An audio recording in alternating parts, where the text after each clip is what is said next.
Today we're going to talk about how to calculate the amount of protein you should eat in a day.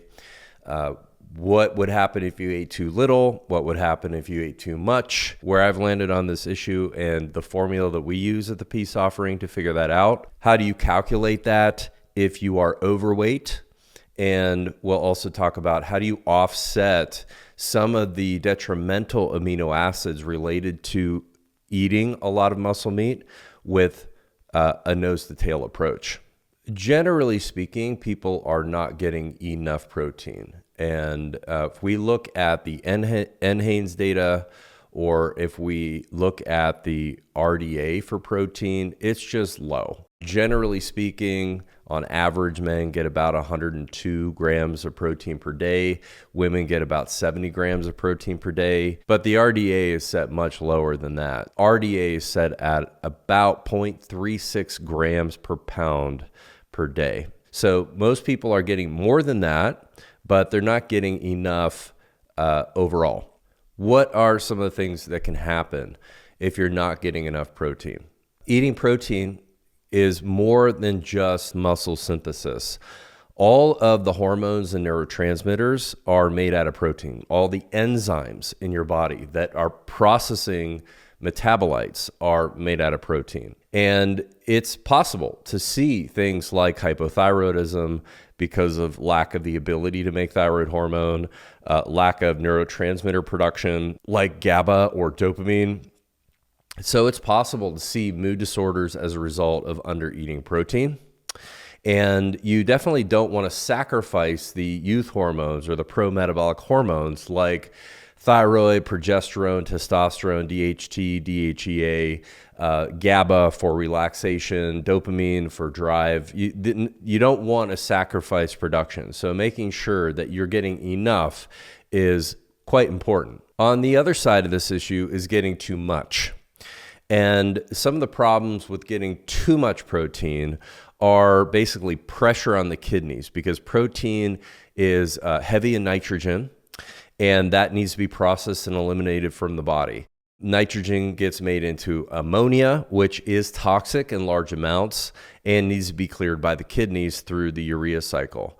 So getting too much protein can actually give you problems, especially if you are under eating carbohydrate. And the reason is that you will additionally drive gluconeogenesis, which we've talked about before, which is the process of converting protein into sugar for your mitochondria to use as energy. So if you're in a carb deficient state, that will happen. If you're calorically restricting in carb deficiency, that will happen. And if you're overeating protein, that will happen. And so we definitely don't want to be triggering stress hormones. So what is too high?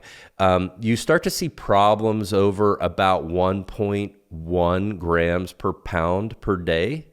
And when you get into the ballpark of 1.5, 1.6 and higher, then that's whenever there can be real concerns. So you can actually see this show up in your labs. You can see this as an elevation in creatinine.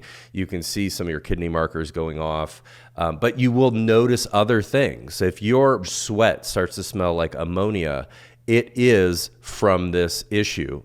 Now, it may not only because you're overeating protein. There could be a problem with the breakdown of nitrogen at some point in the chain, but high protein is quite often a cause, like if you're eating over 1.1 grams per pound per day. So where have we landed here at the Peace Offering for a target? The work of Mino Henselman I really like. It's safe, it's practical, and he has done a few meta-analysis of the studies out there, specifically with athletes, and has found that there's really not much gain past 0.82 grams per pound per day. If you are in the 99% of the population that is not an ultra high performing athlete, getting that much would be more than enough likely without putting pressure on the kidneys, as I was talking about before. So how do you figure that out? It's really simple. You take your body weight in pounds, multiply it by 0.82, and that's your target in protein per gram per day. So for example, if you're a 120-pound woman, that is about 98.4 grams per pound. Now, you're not going to eat all of that in one meal. So you basically figure out, are you eating 3 meals or 4 meals in a day? Let's just call it 3 and divide that by 3. And you're looking at about 33 grams of protein per meal per day. If you're a 180-pound man, that's about 148 grams of protein. Divide that by 3. You're looking at about 50 grams of protein per meal if you're going to eat 3 meals. And it is a good idea not to load all this protein in one particular meal. So that's how I do it. I'm eating roughly 50 grams breakfast, lunch, and dinner. And you can have sleep issues if you backload this at dinner because of the gluconeogenesis issue that I was just talking about. So it's best to spread this throughout the day. Now, the other question comes up is, what if I'm overweight and I'm trying to calculate this? Because obviously, if I'm 100 pounds overweight, that's an insane amount of protein. And it's not applicable because adipose tissue does not have the same metabolic profile as muscle tissue. It does not have the same protein requirements as muscle tissue. So generally speaking, what you'd want to do is figure out your target weight, and that would be the number that you multiply by 0.82. So for example, if you are 200 pounds and 80 pounds overweight, then you're going to use 120 if that's your target. 120 times 0.82 is going to give you 98.4 divided by 3, that 3 meals, that's about 33 grams of protein per meal. So what does this look like in terms of food portions? So as an example, if you were going to eat, say like ground beef, about 4 ounces of lean ground beef, so this would be like 90-10, is 28, 29, 30 grams of protein. 4 ounces of chicken breast, okay, this would be a low-fat chicken, is somewhere in the ballpark of 30 grams of protein per day. Another great source of protein is Greek yogurt or skyr. So there's about 10 grams of protein for every 100 grams in Greek yogurt. But this is just easy. Just flip over the back and look at the nutritional facts, and you'll be able to see what that is. Or you use a tool like Chronometer. Eating 100 or 150 grams of protein in a day is going to have a high methionine content. So methionine is an amino acid.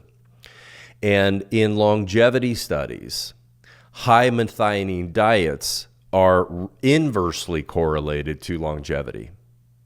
And but if you introduce glycine, which is another amino acid, then this is found predominantly in connective tissue. So drinking bone broth, making food with gelatin, collagen peptides. The glycine present in there can offset that problem.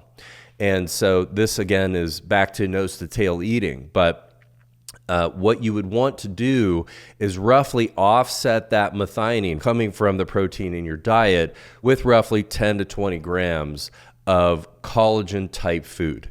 So that could be in the form of bone broth, that could be in the form of collagen peptides, and that will provide a balance of methionine with glycine. And so the reason this all is related to longevity is that high methionine diets increase an inflammatory amino acid known as homocysteine. And so you can add glycine into your diet, and I personally seen my homocysteine drop significantly as a result of adding 20 grams of collagen peptides per day. Now, just like most things in the health sphere, this is a Goldilocks zone, just like the amount of protein that you're eating, just like the amount of water you're drinking, is that there's a range of good amounts, and you can overdose on anything that's good. So just like water, if you have too much collagen, that can cause problems with the kidneys also because of something called oxalates. So if you get too much collagen in your diet, you can have kidney problems, specifically with oxalate-based kidney stones. So if you just stick to this 10 to 20 grams a day of collagen in some form, you're going to be okay, unless you have a pre-existing kidney problem. So thanks for tuning in, and we'll see you next week.